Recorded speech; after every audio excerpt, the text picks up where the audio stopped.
As a traveling choreographer, I know what it's like to sleep in a bed that's just not comfortable. Memory foam mattresses, my body does not agree with them, and it makes it very easy to wake up with aches and pains. Now, I would love to be able to bring my foam roller everywhere, but I realize not a lot of people can do that, and sometimes all I've got is a yoga block and a strap. And so let's get to this. If you feel that you've got hip pain, back pain, joint pain from a bad mattress, I got you. So first, just go ahead and try to touch your toes. Now, I am not exaggerating here. It is really taking me this long to just get to the floor. And my hips hurt a lot, as well as the backs of my legs. So I know it's time to fix this because I'm not about to live that life. If you have a strap, you can also use like a long bath towel. I want you to pull that strap taut and gently move your arms up and down 4 times. Don't let your shoulders go pop it up near your ears. Just keep everything nice and even. And now keep breathing deeply. Just keep breathing through this. You could think about bringing your belly button in or your ribs in as well. Go ahead and roll your shoulders back. Or from like maybe 8 times. Should feel pretty good. And then turn your head side to side. And think about your full range. You don't have to go fast. Now make a really ugly face like you smelled something really, really gross. I learned this from a chiropractor, and this was by far the best part of the session. When he tried to crack my back, that made everything worse. But the ugly face sniff is a game changer. So now I want you to go ahead, sniff ugly face, and then tilt your head back. Believe it or not, we are realigning things, neck, the spine. And I'm going to do this from the side just so you can see I'm not just making a stupid face. I'm really pulling in my chin and tilting my head back. You might even feel this right in the back of your shoulders. Now with your strap, we're going to pull that tight and we're going to go all the way back. Yes, I managed to rip my sweater while doing this exercise. But we're going to go full range of motion 8 times. Don't let your shoulders go up near your ears. If that happens, then that means that your hands are not far enough apart. And now we're going to do passes forward, side, and back, looking up and to the side and looking forward 4 times. With your block, you are going to place that on the floor. And we're going to stretch the back of the leg and the foot now. So I'm having my heel hang off the back of this block. You can see that my heel just barely touches the ground. There's many different places you can put your front foot. Do what you feel you need to so that you don't fall. That's the most important thing. You might want to hold on to the back of a chair. You might be able to hold your balance just like this. Really, whatever floats your boat. We're going to switch sides. I'm going to change my angle so you can see what I am looking like. Full body, not just my foot. So we're switching sides. I have my heel hanging off and I'm pushing my weight forward. And I'm finding what's going to be the right spot for me so that I don't feel like I'm going to fall. So for this side, I'm doing like a little flamingo thing and I'm actually holding onto the wall at the same time. And just breathe here, just hang here. This is going to give you a nice stretch in your hamstring, in your calf, and your ankle. You should really feel it. This is one of my favorite stretches. And one of the things about these memory foam mattresses is that it really just feels like it applies a lot of pressure because there's just no support. It's a lot of pressure on the outside of my hips. Okay, so now you're going to sit on your block. You're going to sit on the edge of your block. And if you've seen some of my other videos, then you know how much I love this move.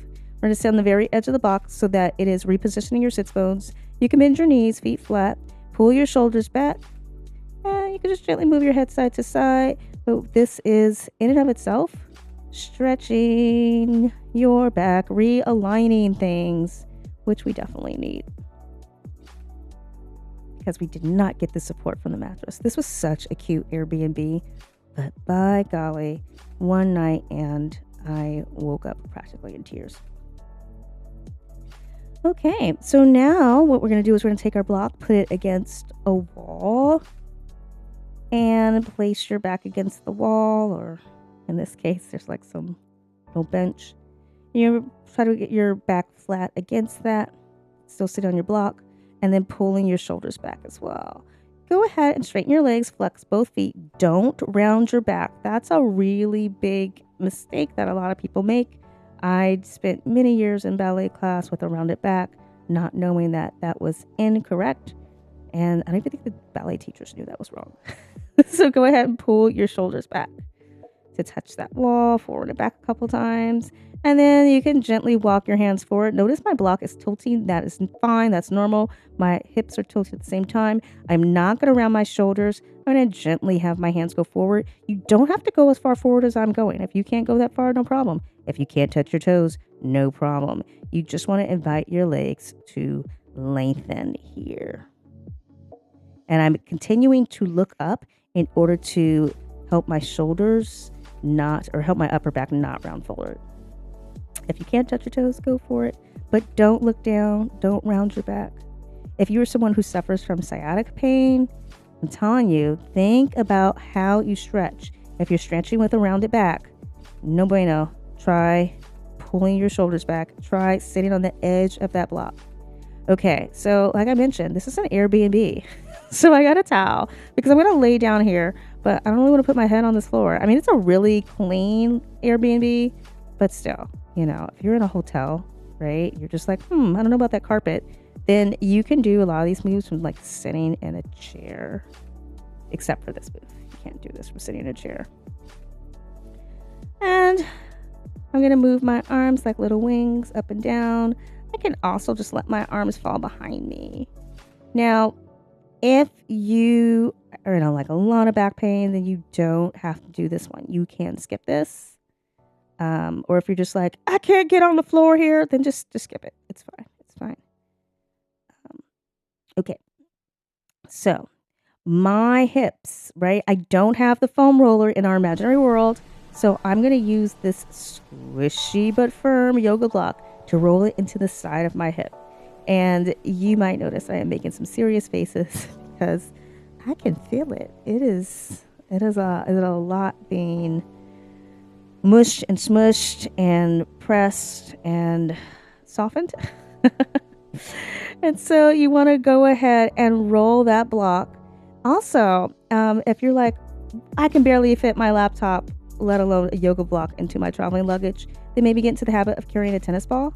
And you can do the majority of these stretches with just a tennis ball instead of with a yoga block. So I am just mushing and squishing the other side right into my hip where there was a lot of pain. And I'm just slowly going back and forth. I used to do Feldenkrais. And one of the things that they practice and preach in Feldenkrais is, if you look for the pain, you will find it. So anyway, I'm looking for spots that feel like they are tense. And if it hurts, that's where I am digging in.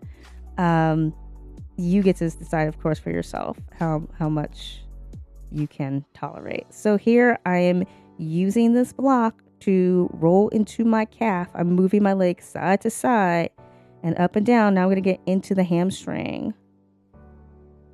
Now, another thing that, like, in my teen class, the students kind of think I'm crazy when I start punching myself. But honestly, it works. It helps. Now, you don't want to bruise yourself, but that can happen. I mean, if you got a strong punch, go ahead and punch your quad, your hamstring, your hip. Get in there.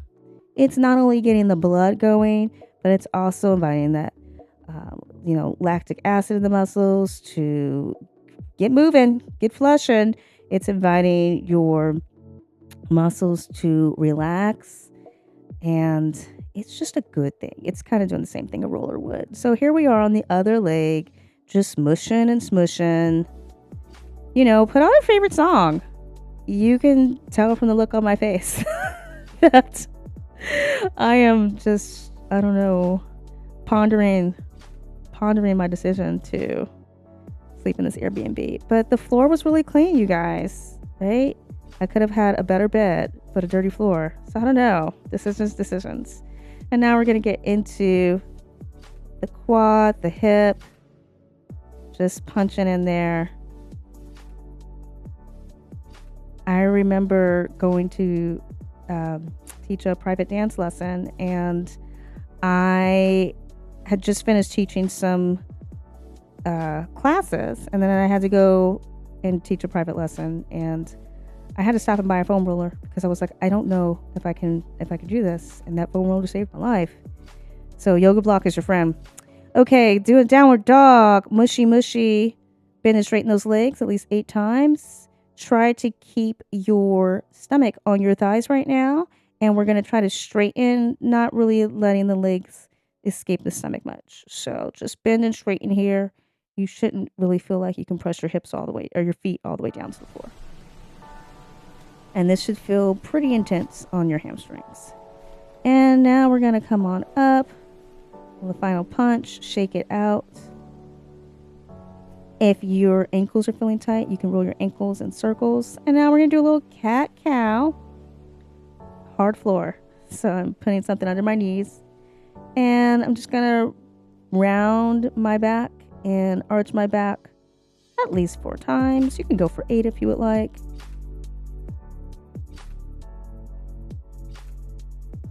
And then I'm going to go into a little lunge, just a gentle lunge. You know, we're not here to do anything fancy. Forward and back 4 times.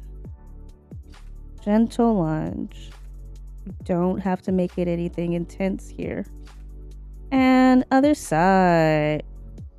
Protect your knees, my friend. So the hips come all the way forward as far as you can go. And the front leg, when you come back, those toes are turned up. So just going through full range of motion is the idea. You can give a little twist at the waist if you would like, or shake your foot if you would like, to kind of soften things all around the back of the leg. All right. So with your yoga block, you can take it to the wall, press your arms into the block, and then bring your heart towards the ground. This is really good for opening up the shoulders. You're going to feel this in your back. This will feel pretty good. But if you didn't even have that yoga block and you just wound up punching yourself, you had your tennis ball, right? You can put your hands on a chair. Most hotel rooms and Airbnbs have some sort of chair there. And you can do the same thing. So I'm just bending at the waist, and then I'm just pressing my heart down. And now I can bend and straighten my legs gently. Going for 4.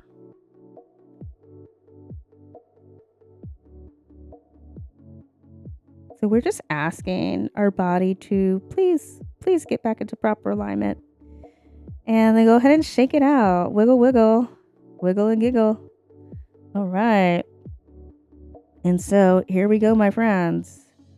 It's the final it's the final touch. So if you couldn't touch your toes at the beginning of this, then you might not be able to touch your toes still. But hopefully you're feeling less pain and more loose. For more tips on how to wake up feeling good, go ahead and check out this next video.